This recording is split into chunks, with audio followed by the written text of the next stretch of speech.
असीम कृपा की जो हमारे निवेदन को उन्होंने स्वीकार किया और हम किशनगढ़ वासियों को चातुर्मास दिया। पर महाराज श्री अभी हमारा मन भरा नहीं है।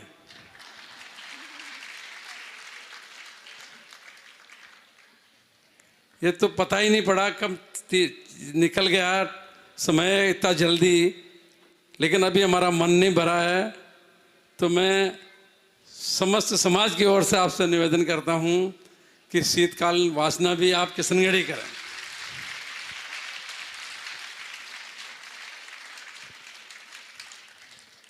महाराज जी, निश्चित रूप से हमारा पुण्य तीव्र था जो आपका यहाँ ग्रीष्मकालीन वासना के लिए आना हुआ और हमारे को चातुर्मास मिल गया। और हम सबकी भावना आपने पूर्ण की। हम आपका ये उपकार कभी भी किशनगढ़ वासी नहीं भूलेंगे, हमेशा पूरे संघ के आपके ऋणी रहेंगे। अभी इन्होंने बोला कम्युनिटी सेंटर के लिए, तो कम्युनिटी सेंटर तो बनाया ही इसीलिए है कि, और उसको महाराज श्री इसको बनाने से पहले मल्टीपर्पज उसमें व्यवस्था की थी। मैं इसको आपको इसके पीछे पूरा आपको बताऊं पूरा कि एक दिन मैं पाड़िया जी की दुकान पे चौराहे पे खड़ा था, तो गुलाब चंद जी गोदा साहब ने मेरे को कहा, और बहुत ज़ोरदार बात कही महाराज जी उन्होंने कहा कि किशनगढ़ में एक धर्मशाला तो बनवा। और उन्होंने साथ का साथ कहा कि बनवा, और उसके बनवाने के बाद समाज को मत देना, बना के तुम खुद ही व्यवस्था रखना उसकी। समाज को देने के बाद में फिर वो व्यवस्था नहीं हो पाएगी। फिर मैंने हमारे बाबा से पूछा कि भैया बनवा लें, धर्मशाला बनवा लें, तो उन्होंने कहा कि भाई जरूर बनाओ। और मैंने उनको किसी तरह ना करे वो, तो मैंने उनको कहा कि बहुत ज़मीन महंगी है, तो उन्होंने कहा कि अपने तो सस्ती ली हुई है और फिर उनको कहा मुझे बहुत सारे पैसे पूरे होंगे, तो उन्होंने कहा कि देखो उधार लाके तो करना नहीं, और तुम्हारे पास पैसे हैं तो जरूर लगाओ। और कम्युनिटी में तो वो समझते नहीं थे धर्मशाला के लिए, उनको कहा। तो उन्होंने मेरे को जो कहा, महाराज जी देखो कितने पुराने आदमी थे, कितनी ज्ञान की बात कही। उन्होंने कहा कि देख अशोक, तुम लोगों के पास ये पैसे है ना, ये एक दिन पूरे हो जाएंगे, पर जो इन कामों में निकल जाएंगे वो बच जाएंगे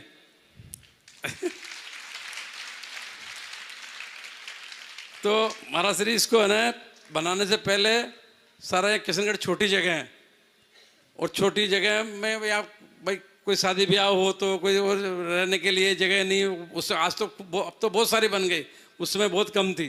तो और पहले आई कैम्प लगते थे, तो आई कैम्प पे हॉस्पिटल के बजाय ऐसे धर्मशालाओं में लगते थे। तो आई कैम्प का भी इसमें डिजाइन की जो बड़े बड़े कमरे बनाए ना, वो इससे पे 150 पेशेंट रह सके, 150 पेशेंट के बेड लग सके, बाहर बरामदा सारे ड्राइंग करके उस हिसाब से बनाया। और कभी महाराज जी का चातुर्मास हो तो वो भी इधर हो सके, उधर ठहर सके, सारा उस हिसाब से व्यवस्था की। पर महाराज जी आपके चातुर्मास से इस पूरा कम्युनिटी का पूरा बिल्कुल कण कण पवित्र हो गया। और हमें पता ही नहीं था कि इस कम्युनिटी में इतनी जगह ये ऐसे ऐसे भी काम में आ सकती है।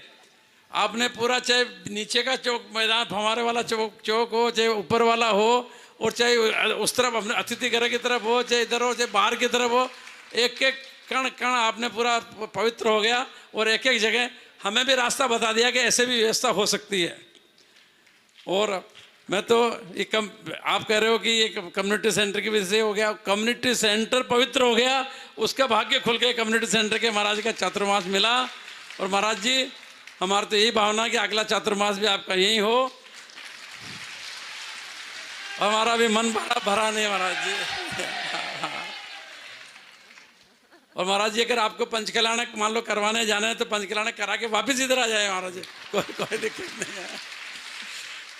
महाराज जी आपको वापस एक बार एक किशनगढ़ में पंचकल्याण, आपको किशनगढ़ में कोई मंदिर बनाएगा उसका पंचकल्याण भी कराएंगे आपसे, और इधर आपका चातुर्मास भी कराएंगे, और आप हमेशा भावना हम तो हमेशा पाते रहेंगे, और आपका भी आशीर्वाद इसी तरह हमारे को मिलता रहे।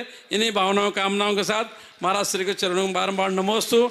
आप सभी को सादर जय जिनेंद्र। मुट्ठी में जो शक्ति है वो उंगलियों में नहीं, मुट्ठी में जो शक्ति है वो उंगलियों में नहीं, रस्सी में जो शक्ति है वो धागों में नहीं,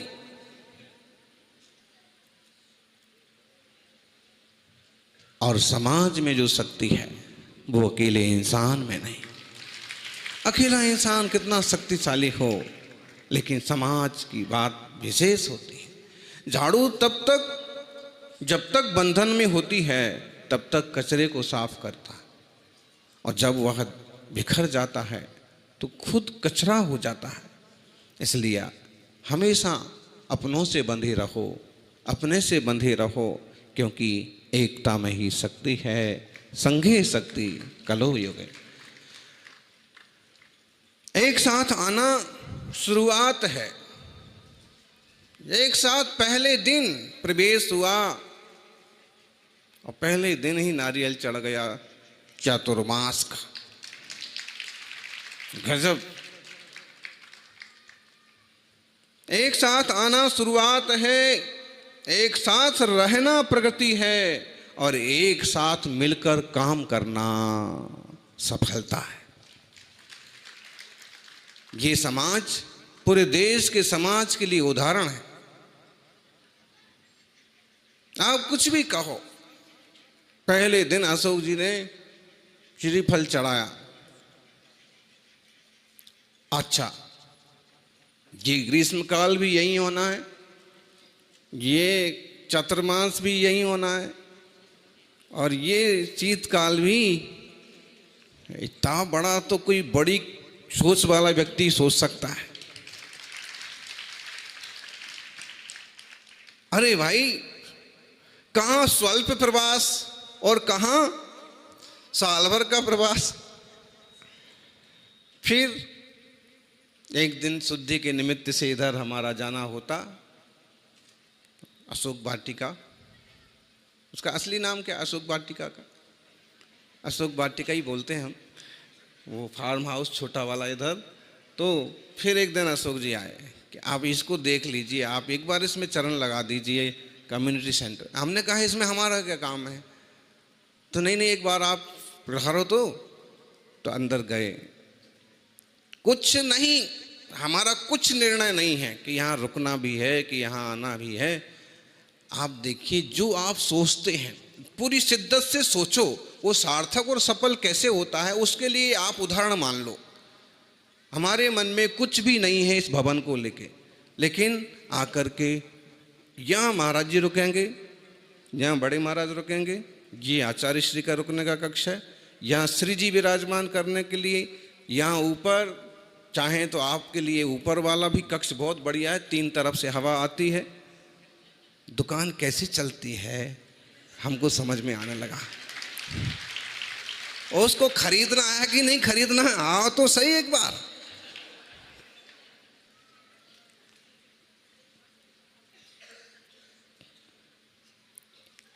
और फिर पूरा घुमाया, फिर हम निकलने लगे। तो बोले सामने वाला भी देख लो।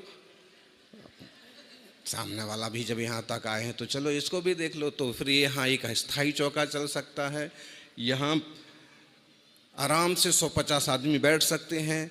कोई दीक्षा वगैरह हो तो यहाँ मेहंदी का कार्यक्रम हो सकता है। और अब यहाँ जो है फिर उसके ऊपर आराम से एक साथ 400 लोग आराम से रुक सकते हैं। तो हम तो यूँ ऊपर से सुनते रहे कि इतनी भावना से बता रहे हैं तो सुनो तो कम से कम। और फिर निकल गए। फिर हमने उनको कहा भी संघ में कि देखो इतने भाव से बता रहे हैं, लेकिन अपना तो निश्चय ही नहीं है। ज़्यादा से ज़्यादा जिनका घोर आग्रह चल रहा है तो दिल्ली मान लो, और नहीं तो वापिस अपन जिस तरफ बढ़ रहे हैं इस दिशा में। मतलब उस समय तक कोई भी निश्चय नहीं, लेकिन फिर आग्रह, फिर श्रुत पंचमी को आग्रह, फिर एक दिन विनोद जी स्पेशल रूप से, फिर एक दिन संजय जी, फिर ऐसा प्रकाश जी, और वो माइंड, ऐसा माइंड विरास, क्या क्या बोलते हैं, सोच ही बदल दी। एक परफेक्ट शुरुआत।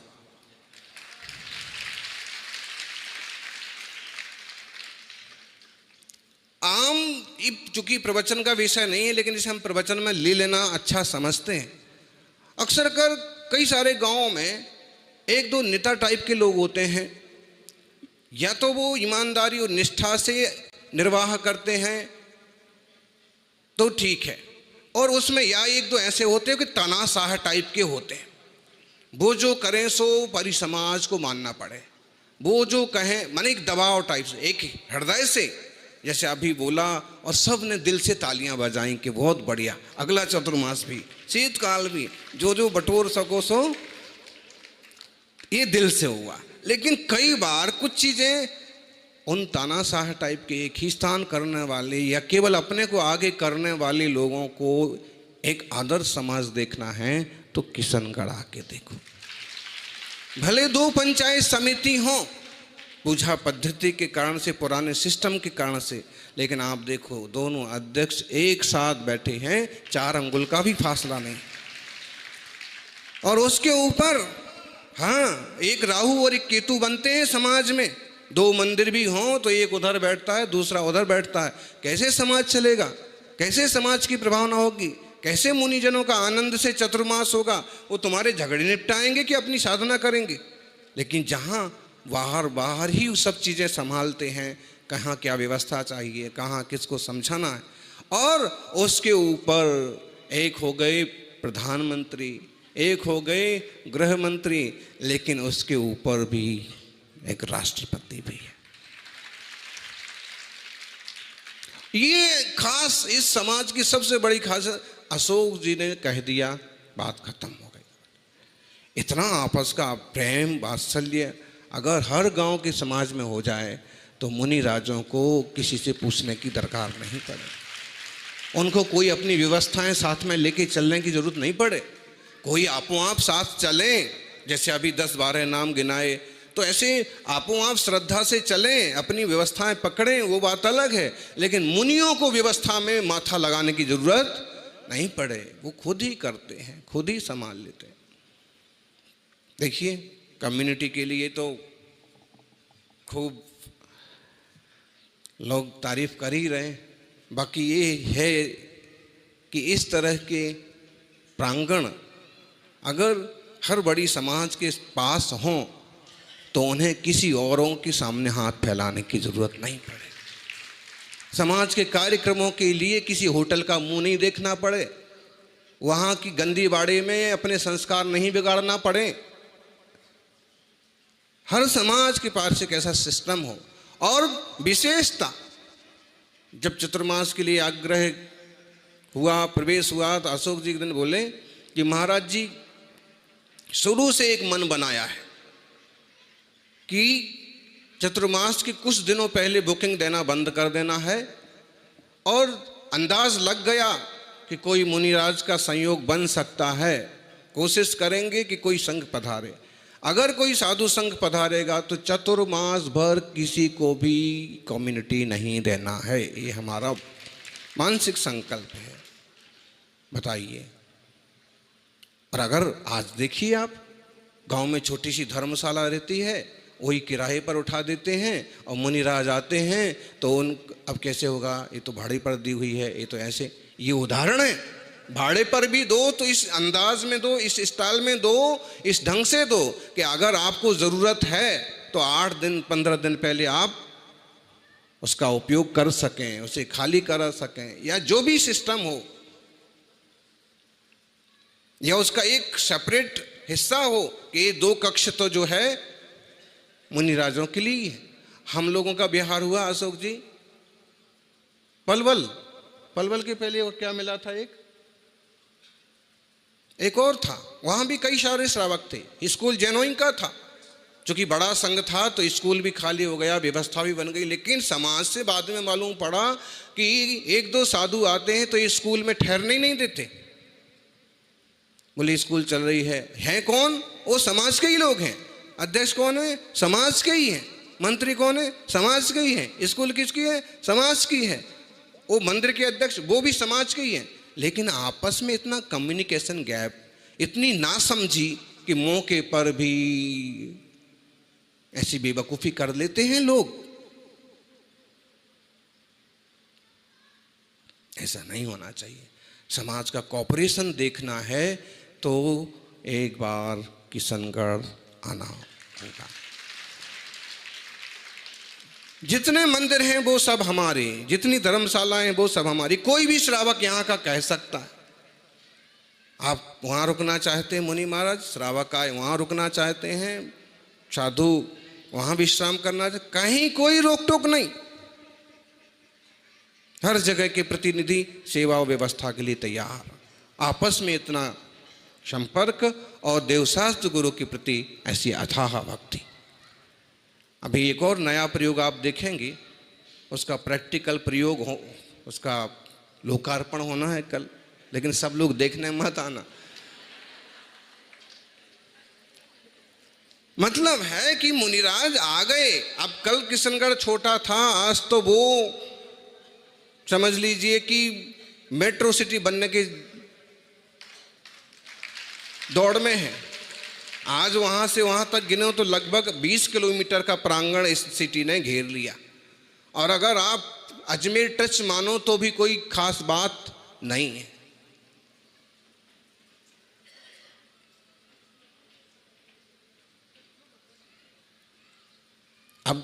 अब इस बड़े शहर में शुद्धि की व्यवस्था,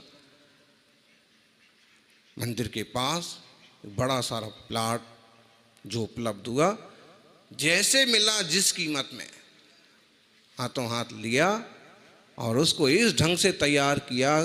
एक साथ 20-25 साधक भी अगर शुद्धि को जाना चाहें, निहार शुद्धि को, आराम से जाएं। और व्यवस्था कैसी? जैसी मतलब चूंकि दूर जाना चाहिए, गुण स्थान में आना चाहिए, गांव के बाहर जाना चाहिए, मूलाचार ये कहता है। लेकिन अब कोई गांव के बाहर जाने की कोशिश करे तो 90 डिग्री तक तो गांव का बाहर ही नहीं है। तो 10 किलोमीटर रोज शुद्धि को जाए तो उसका क्या हाल हो। चूंकि कृषि मंडी में भी वहाँ भी श्रावकों का अच्छा वर्चस्व है, वहाँ भी जगह है, लेकिन फिर रोज कौन 2 किलोमीटर जावे, तो वहाँ अच्छे से हो। ये शहरों की, बड़े शहरों की समाज के लिए एक आदर्श व्यवस्था का एक नवीनतम प्रयोग है। बनाया उसको जंगल की तरह। हमको बता रहे थे अशोक जी, इस टाइप के बड़े पेड़ लगाएंगे कि बाहर से किसी को दिखे नहीं। पेड़ इस टाइप के होंगे जिस पर किसी तरह की छोटी जाति के कीड़े मकोड़े आते नहीं हैं, पैदा नहीं होते, ताकि वो यहाँ की शुद्धि को गए और चींटियाँ ही चींटियाँ घूम रही हैं।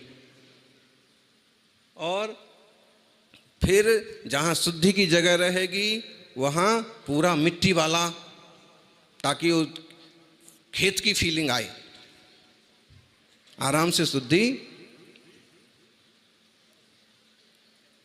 अब इसकी इतनी व्यवस्था, इतना व्याख्यान और टीवी पर इसलिए कर रहे हैं ताकि बड़े शहरों की समाज के ध्यान में भी आए कि ऐसा भी कुछ हो सकता है। देखो, ये तो पक्का है, इस युग में मुनिराज शुद्ध जंगल में तो जाना मुश्किल है। विराजेंगे तो ज़्यादा से ज़्यादा तीर्थों पर, वो उनका सौभाग्य। लेकिन अगर शहर और गांव में आ गए तो इस समाज का सौभाग्य है। अब उन शहर और गांव में उनको ज़्यादा समय तक रोकने का तरीका ये है कि उनकी अनुकूल व्यवस्थाएं हों। दिल्ली और मुंबई तरफ जितने प्रवास हुए हमारे, और जितने लोगों ने आग्रह किया, हमारी 2 शर्तें पहले रहती थी। 50-50 वाली नहीं। एक शर्त तो ये, क्या आपके वहाँ शुद्ध आहार की व्यवस्था हो सकती है, कुएं के जल की हो, और जो व्यवस्था होती है शुद्ध आटे और ये सब चीज। दूसरी, निहार शुद्धि। क्या ऐसा कोई छोटा मोटा जंगल है जहाँ साधु जा सकते हैं? और आप कुछ भी कहो, चाहे जुहू और चौपाटी तक नहीं क्यों नहीं गए हों, बांद्रा में क्यों नहीं संग रहा हो, तो भी शुद्धि की स्पेशल व्यवस्था मिली, बाकायदा जंगल मिले कहीं। और दिल्ली में भी ये होता ये था कि संघ था विवेक विहार में दिल्ली में, और शुद्धि को जाते थे यूपी में सूर्यनगर। क्यों? उस तरफ गार्डन बहुत बढ़िया था, गार्डन था, और इस टाइप से बंद टाइप का था कि किसी का कोई दखल नहीं। बस एक बड़ी सड़क पार करते थे, 6 लाइन, ये आधा किलोमीटर लगभग, और फिर उसके बाद आहार होता था दिल्ली में, निहार होता था यूपी में। हाँ, कोई छोटे मोटे संघ थोड़ी हैं हम लोग, बड़ा संघ, बड़ी व्यवस्था है। मतलब है कि आप व्यवस्थाएं, अगर श्रावक ये तो जुटा लेते हैं, ढूंढे तो मिला लेते हैं। वो एक अभिनव प्रयोग, पूरी समाज और श्राविकाओं की तो बात ही मत करिए, उनको तो बसंत जी ने भी छोड़ दिया कि बोले अगर हम एक एक का नाम लेने जाएं तो सबका कुछ ना कुछ योगदान है। और आज भी हमारी मातृशक्ति की ये समझ है और समर्पण है कि परिवार के मुखिया का सम्मान हो गया तो हम सबका सम्मान हो गया। अभी वो गंदगी यहाँ नहीं पहुँची है कि सबको अपना अपना चाहिए, अलग अलग चाहिए। और आप देखिए, एक दिन सुरेश जी को निवेदन कर रहे थे कुछ लोग कि ये कार्यक्रम आप कर लीजिए, इसमें ध्वजारोहण आप कर लीजिए, आप कर लीजिए। तो उनने कहा कि जब तक भाई साहब हैं उपस्थित तो भाई साहब करेंगे, भाई साहब नहीं हैं तो फिर मेरा नंबर आता है, फिर मैं करूँगा। बात समझ में आई? कम्युनिटी सेंटर अकेला नहीं, कम्युनिटी का भी सेंटर, मतलब यूनिटी। आप परिवार को सम्मान दें। विनोद जी हैं, कैलाश जी हैं, राम लक्ष्मण, प्रकाश जी हैं, महेंद्र जी हैं, संजय हैं, पुनीत हैं,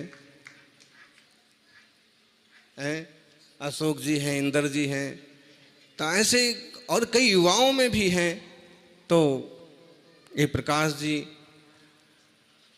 वो विमल और महेंद्र, तो मतलब है अच्छा, ये समझ सब लगभग सबको है कि बड़े भाई अगर आगे हो गए तो फिर किसी को ज़्यादा चपड़ चपड़ करने की ज़रूरत नहीं है। उसमें सब बाकायदा खुश हैं, ऐसा नहीं कि मायूस हों या हीनता महसूस करें। इस तरह की आत्मीयता प्रत्येक परिवार में हो तो एक श्रेष्ठतम समाज की संरचना है। सौभाग्यशालियों, लोग कहेंगे महाराज जी को क्या हो गया, अध्यात्म की बजाय समाज की प्रशंसा करने में लगे हुए हैं। लेकिन इस तरह के संयुक्त परिवार और इस तरह के समर्थित लोग एक और हैं, ये भी रवि और चंदू, नाम भी दोनों को एक रखे गए, चंदू। 2 भाई हैं, कितने ऐसा। ऐसे ही श्राविकाओं में भी कुछ श्राविकाएं तो अभी से लेके कब से शुरू से देखते हैं, वो उनका स्थान पक्का, उनका आसन पक्का और उनकी गैंग पक्की। वो 8-10 आपको हर हाल में, हर समय, हर कार्यक्रम में। निश्चित रूप से चूँकि मुनिराजों को इन सबों से बहुत ज़्यादा प्रसन्नता भले ना हो, लेकिन इस तरह से उनको अनुकूलता पूरी मिल जाती है कि समाज समझदार है और सावधान है, तो हमें कुछ सोचने की, बोलने की ज़रूरत नहीं है। और वो बता रहे थे ना, सबसे ज़्यादा फ़ोन किसका चलता था? विनोद जी का। अब कोई दूर से आया है तो उसको भेजने के लिए गाड़ी तक, ये हमको आज मालूम पड़ा कि किसी को लेने के लिए गाड़ी भी जाती थी। आने वालों की तो फिर एकदम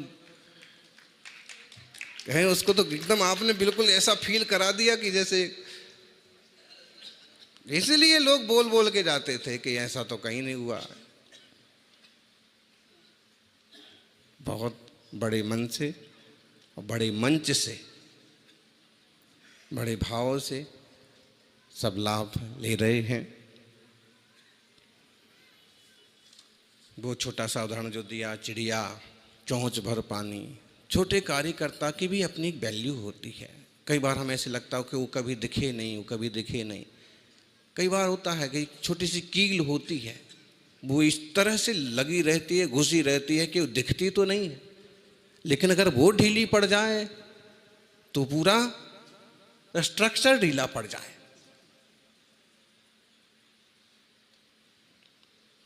कोई बुंदेलखंड के लोग अशोक जी से बात कर रहे थे, उनने बाद में हमको आके बताया, तो बोले कि अशोक जी बोले कि देखो तुम लोग काम तो अच्छा करते हो, लेकिन 2 रुपये बचाने के चक्कर में 200 रुपये का नुकसान कर लेते हो। मतलब अगर कुछ भी काम करने जा रहे हो तो उसको स्पेशल ढंग से उसके जिम्मेदार लोगों से विधिवत रीति से, और जो उसमें जो लगता है वो लगा करके करो। और अगर उसमें तुमने जरा सा बचाने की कोशिश की तो चीजें, एक कील बचाने की कोशिश की तो पूरा स्ट्रक्चर हिलेगा। इसलिए जहां जितना जरूरी है वो करो। ऐसे ही हम समाज में समझ लें कि एक पद विहार में निरंतर साथ चलने वाला एक छोटा कार्यकर्ता भी बहुत बड़ी वैल्यू रखता है। पूजा में इंद्र बनने वाले की जो कीमत है वो तो है, अद्भुत है उसका भाग्य, लेकिन पूजा में पुजारी बन के आए हैं और द्रव्य देने का भी सहयोग कर रहे हैं, उसकी भी अपनी एक उपलब्धता है, उपस्थिति है, उसका भी अपना एक भाग्य है। अलग अलग कमेटियों के नाम लिए जा रहे थे। शौच कमेटी, बताइए इस शौच की कमेटी वाले कितने बार शौच गए? 7 जरूर गए।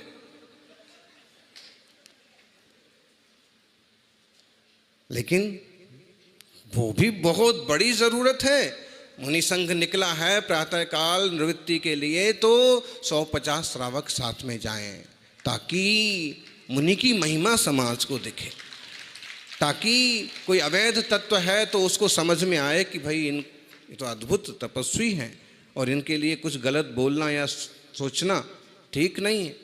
आपो आप प्रभावना होती है।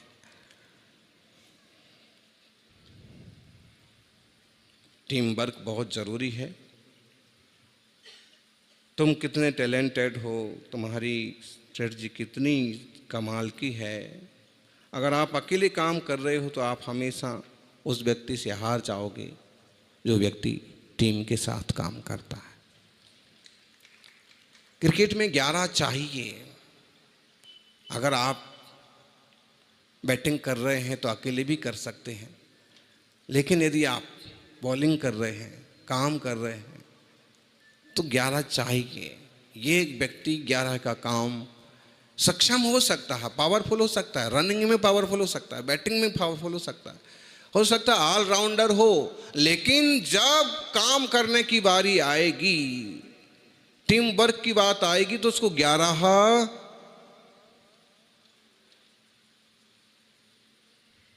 चौका लगाना है। बहू का भी समझदार सावधान होना जरूरी है, सासू जी का भी, ससुर जी का भी, और परिवार का भी। उसमें एक भी अगर डिस्टर्ब है तो आप पड़गाहन करना मुश्किल हो जाएगा।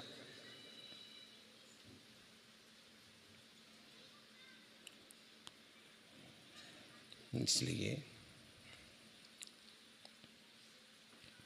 सफलता की कुंजी अकेले आपके काम करने में नहीं है, आपके साथ जो टीम है वो टीम भी सफलता में बहुत।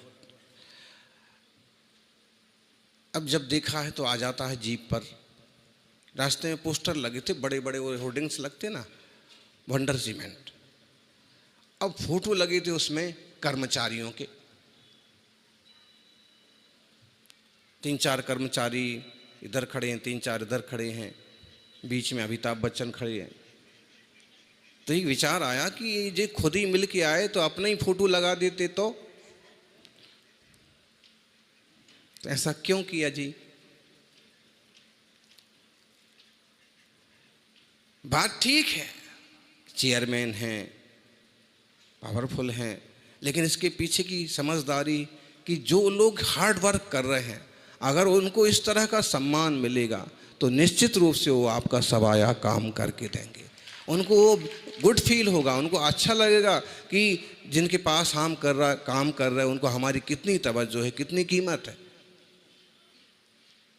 इसलिए आपके पास एक श्रावक, एक व्यक्ति, एक नौकर भी काम करता है तो उसको भी कभी कभी इस ढंग से फील कराओ कि काम करने के लिए तुम बहुत ज़रूरी हो, लेकिन उतना ही फील कराओ कि वो अपने आप को आपका बॉस ना समझने लगे। ये टीम वर्क का एक उदाहरण दिया आपको। चाहे परिवार हो, चाहे व्यापार हो, चाहे समाज हो और चाहे नगर हो, बिना टीम वर्क के सम्मान नहीं पाता, नाम नहीं कमाता। आज ऐसे परिवार हैं जिनके देश भर में नाम रहे लेकिन आपस की खींचतान में उनकी वैल्यू लगभग, आप कह लो थोड़ा गांव में पहुंचे तो थोड़ा पूछ लेते हैं कोई, नहीं तो लगभग जीरो हो गई उनकी लापरवाहियों से। आप कहेंगे कर्म का उदय, ऐश का उदय, वो सब चीज अपनी जगह है, लेकिन लापरवाही भी बहुत होती है। अपन लापरवाही से बचें और सही सही समय पर सही सही काम करते रहें। मुखिया मुखसा चाहिए। अब शुरुआत में सम्मान करने की बारी आई तो बोले हैं, दोनों अध्यक्ष एक साथ बोले, एक स्वर मिलाने वाली अध्यक्ष देखना है आपको तो आपको यहाँ आना पड़ेगा। बाकी कई बार तो अध्यक्ष और मंत्री का ही स्वर नहीं मिलता है। जब तक आपस में सुर नहीं मिलता है ना, ये संगीतकार बैठे, जब तक आपस में सुर नहीं मिलता है तब तक कोई संगीत भी नहीं बनता। और जहां सभी समझदार और बड़े लोगों के सुर मिल गए तो उस समाज ही संगीत हो जाता है। उनने कहा कि पहले कार्यकर्ताओं का ही सम्मान होना चाहिए, उनका ही सहयोग है, तो उनने भी कहा सच्चाई है और इस सच्चाई को इतने बड़े मन से बहुत कम लोग स्वीकार पाते हैं।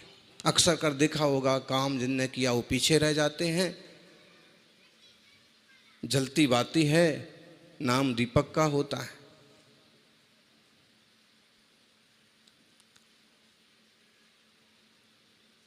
दीपावली मना रहे हैं लोग, आज मनाएं कि कल मनाएं। घर में खुशहाली है तो हर रोज दीपावली है, समाज में खुशहाली है तो हर रोज दिवाली है, मन में खुशहाली है तो हर रोज दिवाली है, व्यापार में ग्राहक के साथ खुशहाली है तो हर रोज दिवाली है। इसलिए 31 को मनाओ कि 1 को मनाओ, हमारी तो हर रोज दिवाली है। फिर भी प्रभु महावीर के निर्वाण उत्सव से हम जोड़ के देखें तो कल दिवाली है, 1 नवंबर को दिवाली है।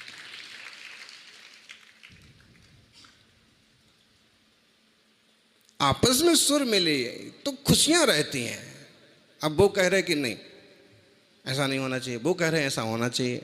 अरे आप 2, आप 4 लोग, आप एक ही जैसे सोच वाले लोग अपने विचार नहीं मिला पा रहे हैं तो आप करेंगे कैसे काम? लेकिन अगर हम अपने से बड़े को तवज्जो दे दें, एक बार अपने समान वाले को तवज्जो दे दें कि हाँ भाई साहब ने कह दिया, बस बात ठीक है, हो गई बात।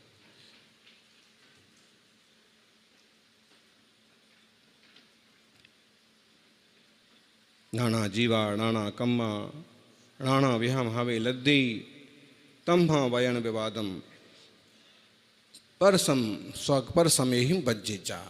ज़्यादा खींचतान करते हैं, ज़्यादा बोलते हैं तो काम बिगड़ जाते हैं। सबकी सोच अलग अलग है, अपनी सोच है, आप उसको नहीं बदल सकते। आप एडजस्ट करने की कोशिश करो।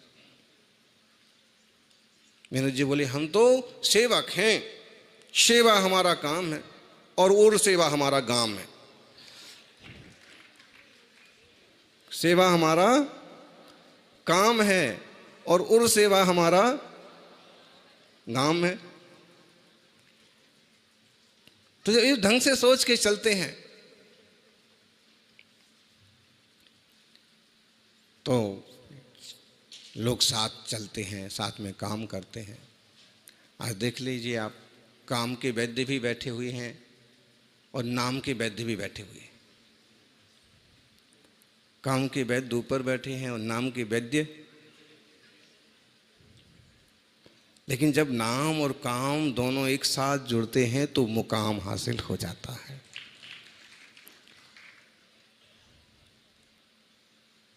शुरुआत भी अच्छी और समापन भी अच्छा होने जा रहा है।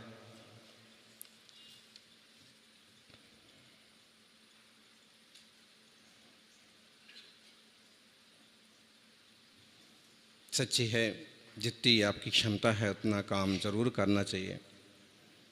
और कौन सम्मान करे, किसका सम्मान करे?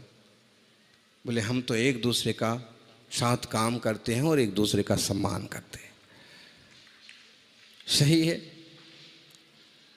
काम का और उनके सोच का सम्मान। सामाजिक समरसता के लिए आपसी समझदारी बहुत जरूरी है। मुखिया मुखसा चाहिए खान पान का एक, पाले पोसे सकल अंग ज्ञानी सहित विवेक। मुखिया कैसा होना चाहिए?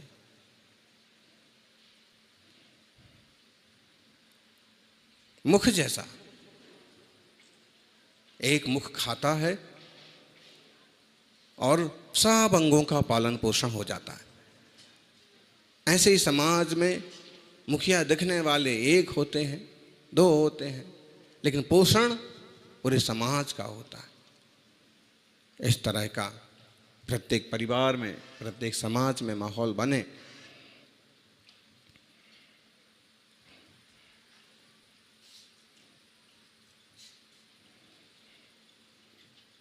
बाकी दबाव वाली नीतियाँ, तानाशाही वाली नीतियाँ कहीं कहीं लोग अपनाते हैं। कुछ संस्थाएं, कुछ ट्रस्टी ऐसे होते हैं कि इस तरह से वो पेश आते हैं कि जैसे वो सब कुछ है। अच्छा, अपने से नीचे या समान वालों से कदाचित पेश आए तो एक बार ठीक भी मान लो, कई बार वो गुरुजनों से ही उलझ पड़ते हैं। आपके सामने शायद ही कि जो ये आजकल सोशल मीडिया है ना, ये बहुत खतरनाक चीज़ है।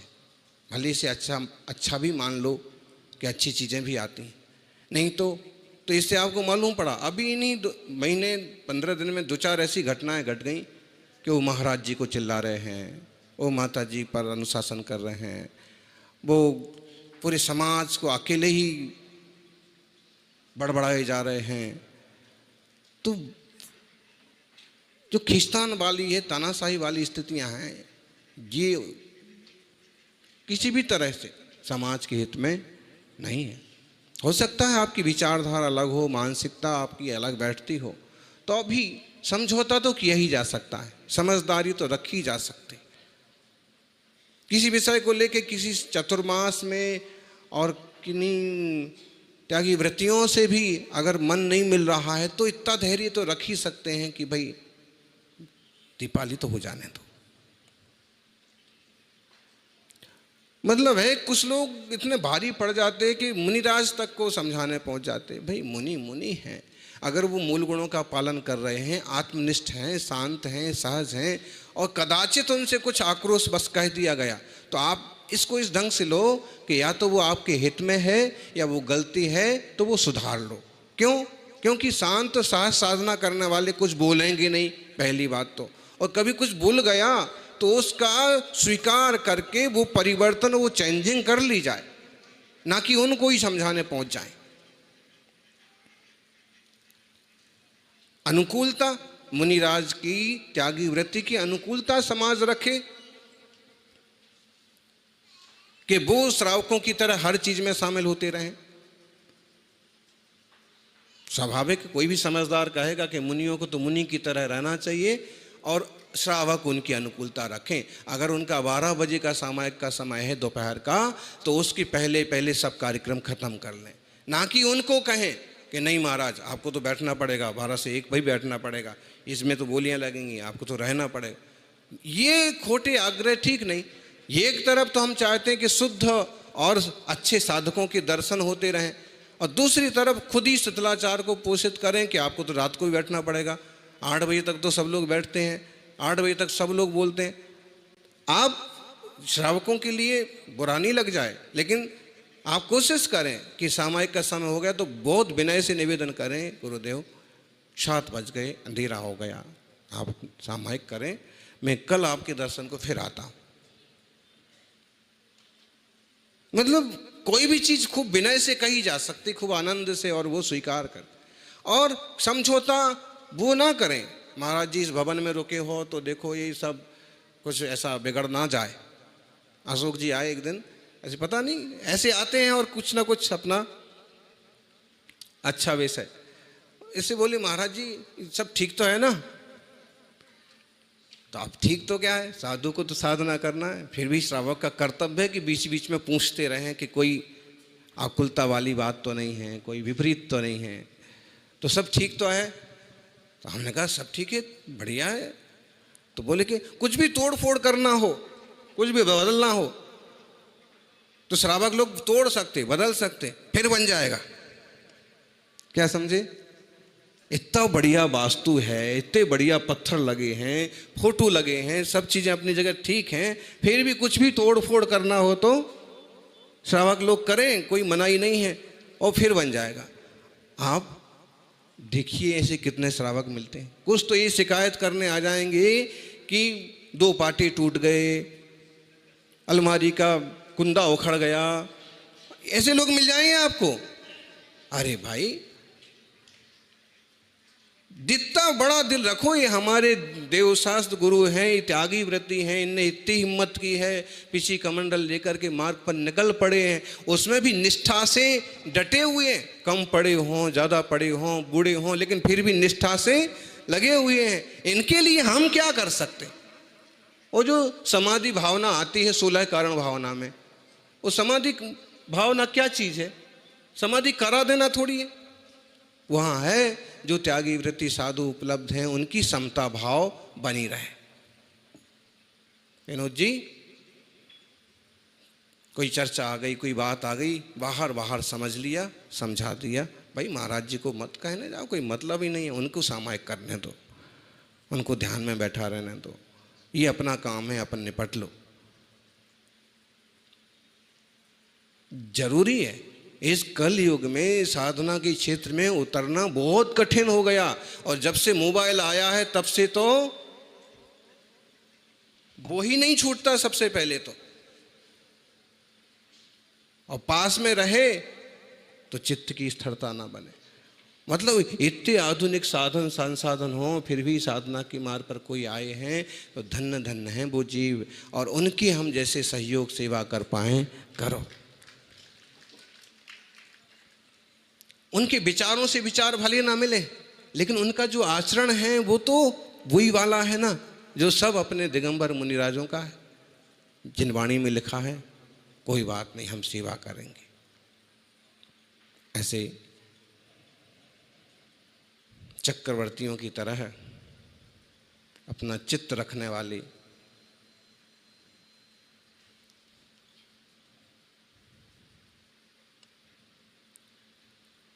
अशोक जी,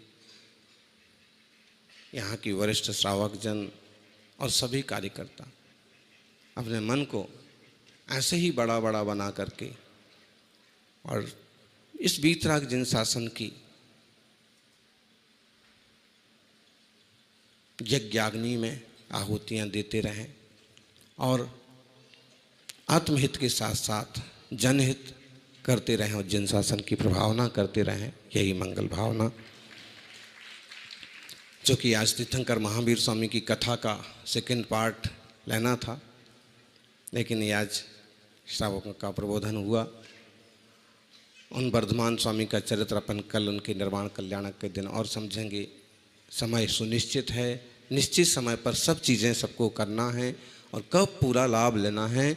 और पूरे देश भर में 2550वें वर्ष का निर्वाण उत्सव चढ़ जाएगा कल प्रातःकाल से 10-11 बजे तक पूरे देश भर में बड़े बड़े भक्ति भाव से श्रद्धा पूर्वक, और लाड़ू भी चढ़ेंगे, भजन भी होंगे, पूजन भी होंगे।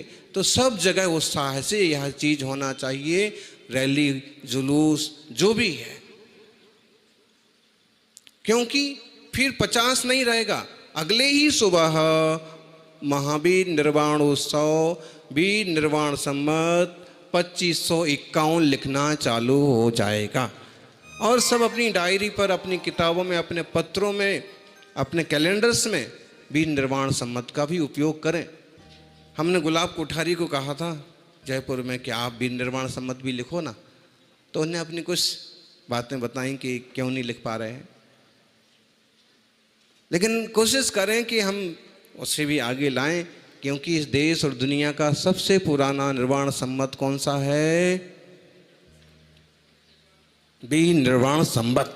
प्रैक्टिकल उपलब्ध में यही है प्राचीनतम। तो कल निर्वाण लाड़ू भी चढ़ेंगे। और क्या क्या होना है कल? तुम्हारे किसलोंस तो शाम तक चलते रहेंगे ज्ञानी।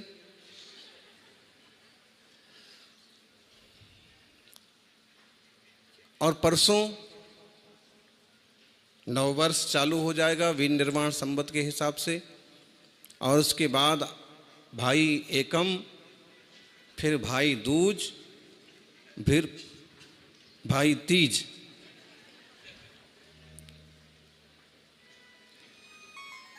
तो एक अच्छे अवसर हैं।